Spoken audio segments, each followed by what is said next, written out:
बिस्मिल्लाहिर्रहमानिर्रहीम। आज हम जो है वो केमिस्ट्री की अगली डेफिनेशंस की बात करेंगे and let's start organic chemistry.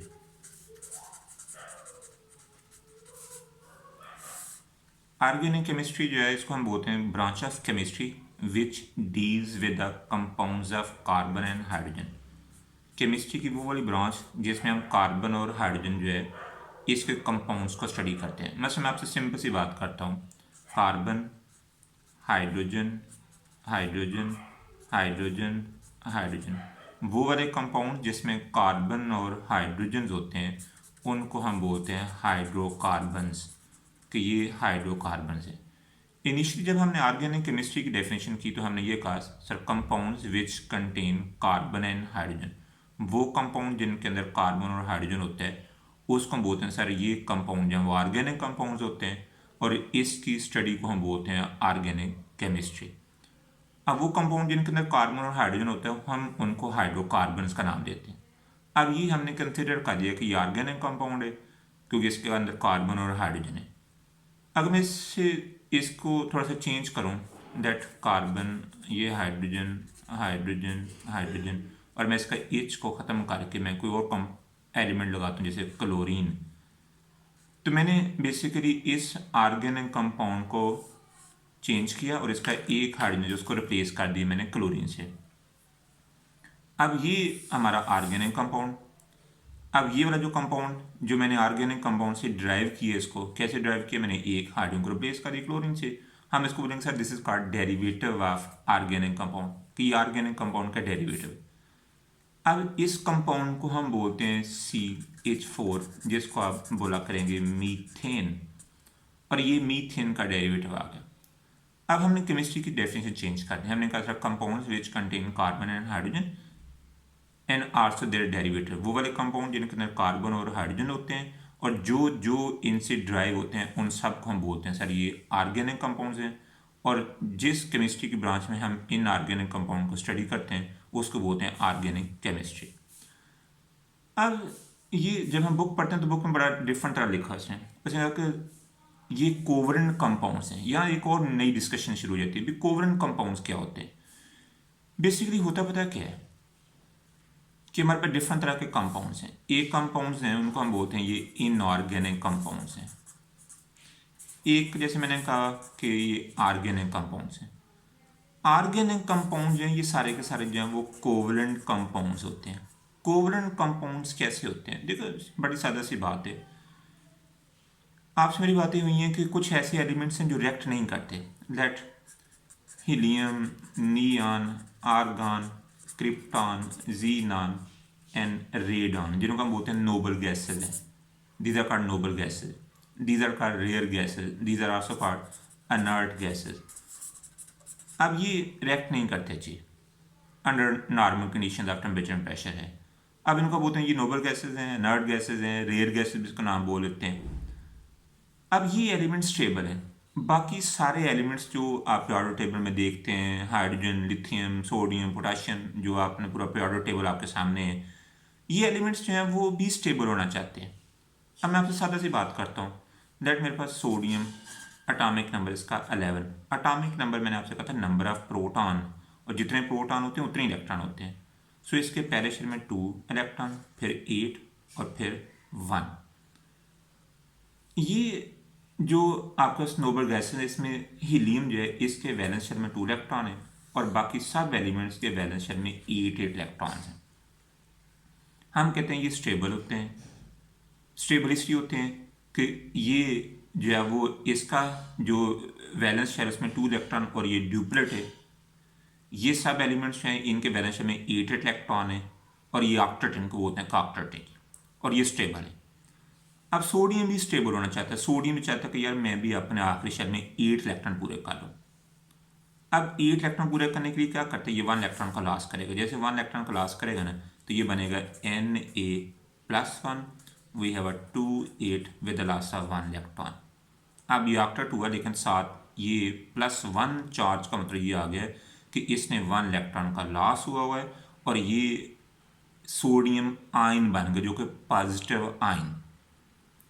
दूसरी तरफ क्लोरीन एटम एटॉमिक नंबर 17, पहले शेल में 2, फिर 8 और फिर 7 इलेक्ट्रॉन। ये 1 इलेक्ट्रॉन गेन करता है, जैसे 1 गेन करता है तो ये बन जाएगा Cl-1 2 8 8। अब ये बी ऑक्टेट हो गया, इसने 1 इलेक्ट्रॉन गेन कर लिया और ये भी ऑक्टेट हो गया। सोडियम 1 इलेक्ट्रॉन लॉस करके ऑक्टेट हो रहा है, क्लोरीन 1 इलेक्ट्रॉन। देखो ये 1 और E के ऊपर माइनस मीन कि ये 1 इलेक्ट्रॉन, ये अगर मैं +1 इलेक्ट्रॉन जब वो राइट साइड पे लिखूंगा एरो के, तो इसमें ये इलेक्ट्रॉन लॉस हुआ है। और अगर मैं एरो से पहले 1 इलेक्ट्रॉन को सिंबल करूंगा तो इसके अंदर ये 1 इलेक्ट्रॉन इसके अंदर ऐड हो रहा है, ये गेन कर रहा है ये एलिमेंट। अब सोडियम 1 इलेक्ट्रॉन लॉस कर गया, क्लोरीन 1 इलेक्ट्रॉन गेन कर गया, लेकिन इस तरह सोडियम +1 और क्लोरीन -1 बन गए। ये दोनों जब मिलेंगे तो Na+1 और Cl-1 मिलेंगे तो इसका एक नया कंपाउंड बनेगा NaCl, सोडियम क्लोराइड। अब सोडियम क्लोराइड जो कंपाउंड बने इसको बोलेंगे ये इनऑर्गेनिक कंपाउंड, और ये आयनिक कंपाउंड है। ये सोडियम क्लोराइड जो आयनिक कंपाउंड बना है ये इलेक्ट्रॉन के लॉस और गेन से बना है। ये आपका इनऑर्गेनिक कंपाउंड है, ये आयनिक कंपाउंड है। जो आयनिक कंपाउंड्स हैं वो ऑर्गेनिक केमिस्ट्री में डिस्कस नहीं करते। ये बेसिकली आपको मैं बताना चाह रहा हूँ कि उसने जो लफ्ज़ कोवलेंट लिखा हुआ है, अब ये आपको समझ आ गई कि ये आपका आयनिक कंपाउंड है। अब मैं कोवलेंट की तरफ आता हूँ।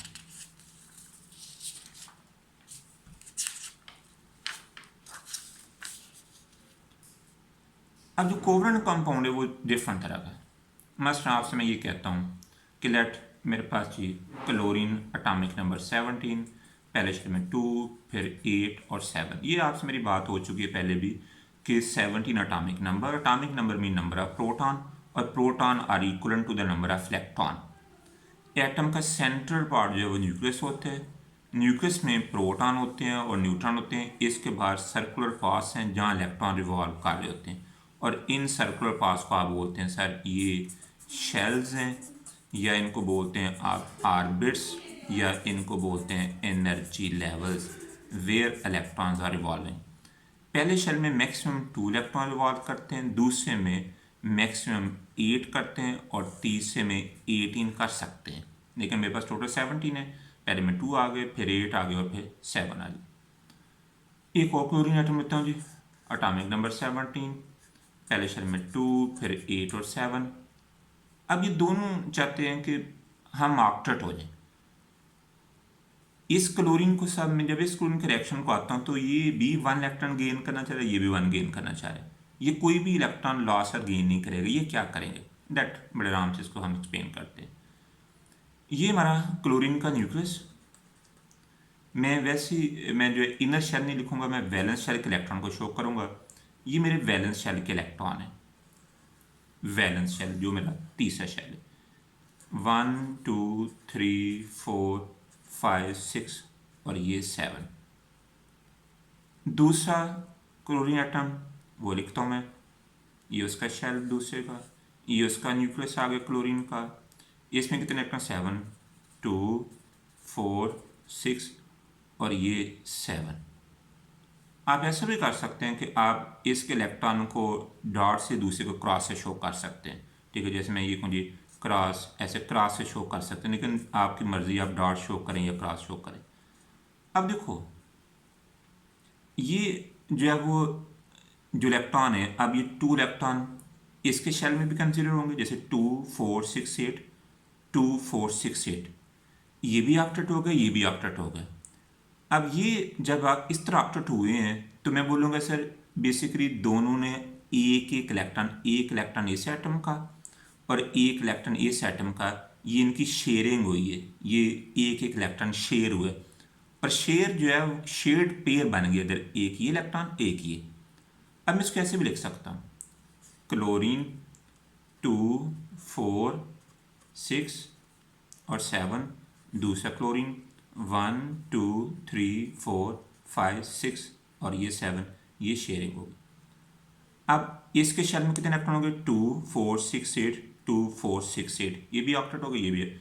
जब दो एटम ऐसे मिलने हैं और इनका नया कंपाउंड बनना है जिसमें इलेक्ट्रॉन की शेयरिंग होगी, तो उसको हम बोलेंगे ये कोवलेंट कंपाउंड है। किसको बोलेंगे? Covalent compound. जो आपके ऑर्गेनिक कंपाउंड्स हैं, ऑर्गेनिक कंपाउंड्स जो हैं वो सारे के सारे कंपाउंड जो हैं वो कोवलेंट कंपाउंड्स हैं, उनमें सब में शेयरिंग होगी। अब आपके दिमाग में बात आ गई कि जितने भी ऑर्गेनिक कंपाउंड्स होंगे उसमें सब में शेयरिंग ऑफ इलेक्ट्रॉन होगी, उसमें इलेक्ट्रॉन का लॉस और गेन नहीं होगा, शेयरिंग होगी। वो शेयरिंग एक इलेक्ट्रॉन पेयर से भी हो सकती है, आगे जाके और चीज़ें डिस्कस करूँगा आपसे मैं, ठीक है, पर उसमें शेयरिंग होगी। अब केमिस्ट्री की वो वाली ब्रांच जिसमें हम जो है वो कार्बन और हाइड्रोजन को स्टडी करते हैं, इनको मैंने आपसे बात की कि हाइड्रोकार्बन उनको बोलते हैं कि ये हाइड्रोकार्बन हैं, उसको बोलेंगे ऑर्गेनिक कंपाउंड्स हैं। और जो जो ऑर्गेनिक कंपाउंड्स आगे ड्राइव होते जाएंगे, जो इनके डेरिवेटिव होंगे, वो भी सारे कौन से ऑर्गेनिक कंपाउंड्स होंगे। और ऑर्गेनिक कंपाउंड्स को हम किस में स्टडी करने हैं? ऑर्गेनिक केमिस्ट्री के अंदर। और जितने भी जो कंपाउंड्स हैं ऑर्गेनिक कंपाउंड्स, वो सारे सारे कोवलेंट कंपाउंड्स हैं। अब इसमें बेशुमार चीज़ें और आ जाती हैं। अगर आपने अपनी बुक देखें तो इसमें लिखा हुआ जी कि इसकी तरह डेफिनेशन देखें, आपके सामने आ जाएगी और इसको मैं एक्सप्लेन करता हूँ आपके साथ। Organic chemistry is the study of covalent compounds of carbon and hydrogen, hydrocarbons and their derivatives. Organic compounds occur naturally and also synthesized in the laboratory. ठीक है, ये नेचुरली भी होते हैं और हम इनको लेबोरेटरी में बना भी सकते हैं। Organic chemist determine the structure and properties of these naturally occurring as well as synthesized compound. ठीक है, ऑर्गेनिक साइंटिस्ट दोनों काम कर रहे होते हैं कि the scope of this branch covers petroleum. जो आपका पेट्रोलियम, जिसको पेट्रोल आप बोलते हैं, ये ऑर्गेनिक कंपाउंड। पेट्रोकेमिकल हर वो केमिकल जो पेट्रोल से बनता है वो पेट्रोकेमिकल। और फार्मास्यूटिकल इंडस्ट्रीज, ये सब जो है इसके अंदर जो कंपाउंड्स हैं वो ऑर्गेनिक कंपाउंड्स, और इस केमिस्ट्री की ब्रांच को बोलते हैं ऑर्गेनिक केमिस्ट्री। अब हम आगे चलते हैं जी इनऑर्गेनिक केमिस्ट्री के ऊपर।